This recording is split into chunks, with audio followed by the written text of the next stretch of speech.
Nestled high in the quiet, snow-draped mountains, the village of Dhanri seemed like a place untouched by the chaos of the outside world. Stone cottages with chimneys that puffed soft trails of smoke dotted the landscape, and life moved at a slow, peaceful rhythm. Among the village's most cherished residents was an 8-year-old girl named Mina.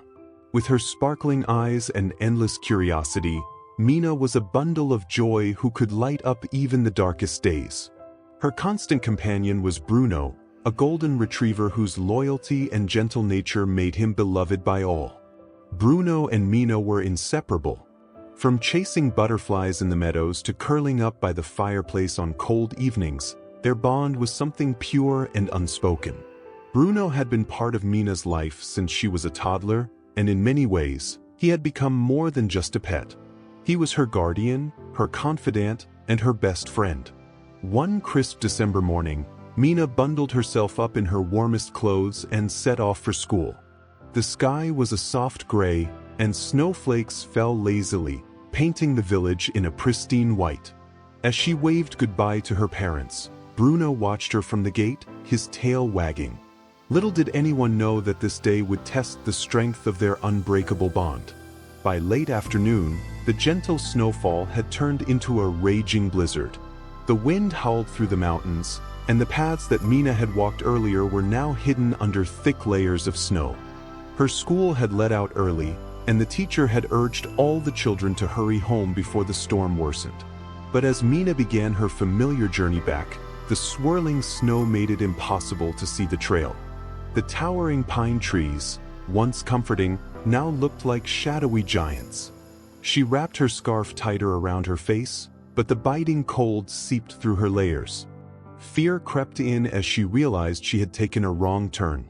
Back in the village, the storm's fury had everyone on edge. When Mina didn't return home by dusk, her parents' worry turned to panic. The villagers quickly formed a search party, their lanterns flickering as they called out Mina's name into the relentless wind. But Bruno, who had been restless all afternoon, couldn't wait for them to organize. The moment the door cracked open, he darted into the storm, his golden fur quickly dusted with snow. Bruno's instincts took over as he sprinted through the icy wilderness. His nose, sharp and reliable, guided him as he picked up Mina's faint scent. The snow stung his paws, and the wind whipped against his face, but nothing could deter him. He was driven by something deeper than instinct, a love so profound that it silenced every other thought. Meanwhile, Mina had found temporary shelter under the wide branches of an old oak tree. She huddled against its trunk, her small hands tucked under her arms to keep warm. Her breaths came in shallow puffs, and her eyelids grew heavy. The cold was numbing, and exhaustion was pulling her into a dangerous sleep. In the back of her mind, she thought of Bruno. If only he were here, she thought, he'd know what to do. As if summoned by her thoughts, a familiar figure appeared through the blinding snow. Bruno's heart leaped when he saw Mina's small form under the tree. He rushed to her, his warm tongue licking her face as he let out soft, comforting whines. Mina's eyes fluttered open, and a weak smile crossed her lips. "Bruno," she whispered, her voice barely audible over the storm. "You found me." Bruno curled his body tightly around Mina, shielding her from the relentless wind. His thick fur provided a small barrier against the cold, and his steady presence gave her the strength to hold on. Every few minutes, Bruno lifted his head and barked into the night, a call for help that echoed through the forest. Despite the freezing temperatures, he stayed alert, his protective instincts unwavering. Hours passed, and the storm showed no mercy. In the village, the search party pressed on, though hope was beginning to fade. Just as despair started to creep into their hearts, one of the searchers thought they heard a distant bark. They stopped in their tracks, holding their breaths as the sound came again, louder this time. With renewed determination, they followed the sound, their lanterns cutting through the darkness. When the search party finally reached the grove of trees, they found a sight that brought tears to their eyes. Bruno was lying beside Mina, his body wrapped around hers, his breath visible in the cold air. His golden fur was covered in snow, but his eyes were alert, watching over Mina like a guardian angel. When the searchers approached, he growled softly, reluctant to let anyone near her. It wasn't until Mina's faint voice reassured him that he allowed them to lift her into their arms.